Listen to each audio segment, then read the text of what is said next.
Hi friends, chapati and పూరీలోకి the best combination aloo kurma అండి. So first అయితే ఆలు బాయిల్ చేసి పెట్టుకున్నాను.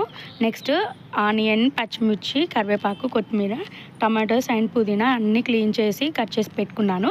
నెక్స్ట్ అయితే గ్రేవీ కోసం అని చెప్పేసి ఒక మిక్సీ జార్ తీసుకొని అందులోకి కొద్దిగా పచ్చి కొబ్బరి, అల్లం వెల్లుల్లి, ఒక ఇలాచి, కొంచెం దాల్చిన చెక్క అండ్ 2 లవంగాలు అయితే వేసుకొని గ్రేవీ మనము మంచిగా మిక్సీ చేసుకొని పక్కన పెట్టుకోవాలన్నమాట.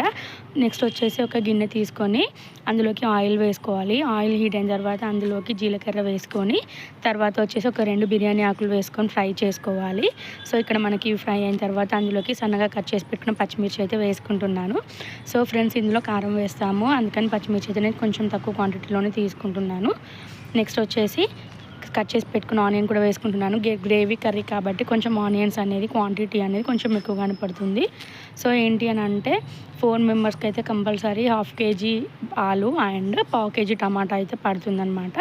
తర్వాత కరివేపాకు కూడా వేసుకొని అది కూడా కొంచెం ఫ్రై చేసుకోవాలి. ఇవన్నీ మంచిగా ఫ్రై అయిన తర్వాత ఇందులోకి మనం కట్ చేసి పెట్టుకున్న టమాటోస్ అయితే వేసుకొని టమాటోస్ మంచిగా మూసి అయ్యేంత వరకు అయితే మనం కలుపుతూ ఉండాలి. సో ఫ్రెండ్స్, నేనైతే ఒక వీడియో అయితే షేర్ చేశానండి. ఎవరికైతే థ్రెడ్ బ్యాంగిల్స్ కావాలో మీరైతే ఆర్డర్స్ అయితే ప్లేస్ చేసుకోవచ్చు. అండ్ ఒక 1 మోర్ థింగ్ ఏంటంటే ఫస్ట్ 10 ఆర్డర్స్కి అయితే ఫ్రీ గిఫ్ట్ అయితే నేను ఆఫర్లో పెట్టాను. అండ్ ఎవరైనా 2 to 3 ఆర్డర్స్ ఇచ్చారంటే మాత్రం వాళ్ళకి ఒక లక్కీ డిప్ అనేది ఉంటుంది. అందులో వాళ్ళకి కూడా లక్కీ డిప్లో వచ్చిన వాళ్ళకు కూడా ఒక ఫ్రీ గిఫ్ట్ అనేది అయితే ఉంటుంది. సో ఎవరికైనా కావాలనుకుంటే మెసేజ్ చేయండి. సో ఇక్కడ టమాటోస్ కూడా ఫ్రై అయిన తర్వాత మనము ఏదైతే పేస్ట్ ప్రిపేర్ చేసుకున్నామో అది కూడా ఇందులోకి వేసేసుకొని కొంచెం పచ్చి వాసన పోయేంత వరకు అయితే అది కూడా కొద్దిగా ఫ్రై చేసుకొని తర్వాత అందులోకి పసుపు అండ్ సాల్ట్ అయితే వేసుకొని ఒకసారి మొత్తం మంచిగా కలుపుకోవాలండి. సో ఫ్రెండ్స్, ఎవరైతే మన ఛానల్ని ఫస్ట్ టైం చూస్తున్నారో లైక్ చేయండి అండ్ ఛానల్ని సబ్స్క్రైబ్ చేసుకోవడం మాత్రం మర్చిపోవద్దు. అండ్ వీడియోని కూడా ఎక్కడా కూడా స్కిప్ చేయకుండా లాస్ట్ వరకు అయితే చూడండి. సో తర్వాత వచ్చేసి పుదీనా అండ్ కొంచెమే కొత్తిమీర అయితే వేసి ఒకసారి మొత్తం కలుపుకోవాలి.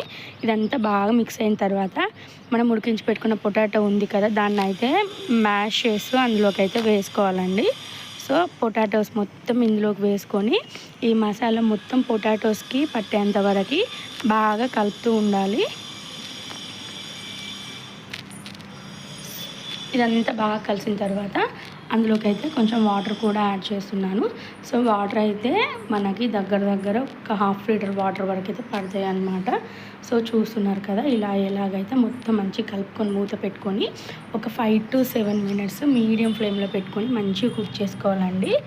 సో చూస్తున్నారు కదా, మనకి కర్రీ అయితే ఇలా వస్తుంది. ఇది ఏంటి అని అంటే మమ్మీ రెసిపీ కాపీ కొట్టేసాను అనమాట. సో అదనమాట మ్యాటరు. ఎక్కువ మాకు చపాతీ అండ్ పూరీల్లోకి కుర్మా అంటే చాలా ఇష్టం అనమాట. సో ఇదంతా కొంచెం దగ్గరకు వచ్చాక ఇందులోకి కొంచెం ఒక స్పూన్ కారపొడి అయితే వేసుకొని మొత్తం కలుపుకొని మనకి ఈ కన్సిస్టెన్సీ వచ్చేంత వరకు అయితే చూసుకోవాలండి. కొంచెం మనకి చల్లారిందంటే ఇంకా ఇంకొంచెం గట్టి పడుతుంది. సో ఇందులో ఇప్పుడే కొత్తిమీర వేసుకొని స్టవ్ ఆఫ్ చేసేసుకుంటే మనకి ఇక్కడ ఆలు కుర్మా అయితే రెడీ అయిపోయింది. సో ఫ్రెండ్స్, మీరు కూడా ఒకసారి ట్రై చేయండి. ట్రై చేసి మీకు టేస్ట్ ఎలా వచ్చిందో నాకు కామెంట్ బాక్స్లో కామెంట్ చేయడం మాత్రం అస్సలు మర్చిపోవద్దు. చపాతీ అయినా పూరీ అయినా అందులోకైతే ఈ కుర్మా అయితే టేస్ట్ అదిరిపోతుంది.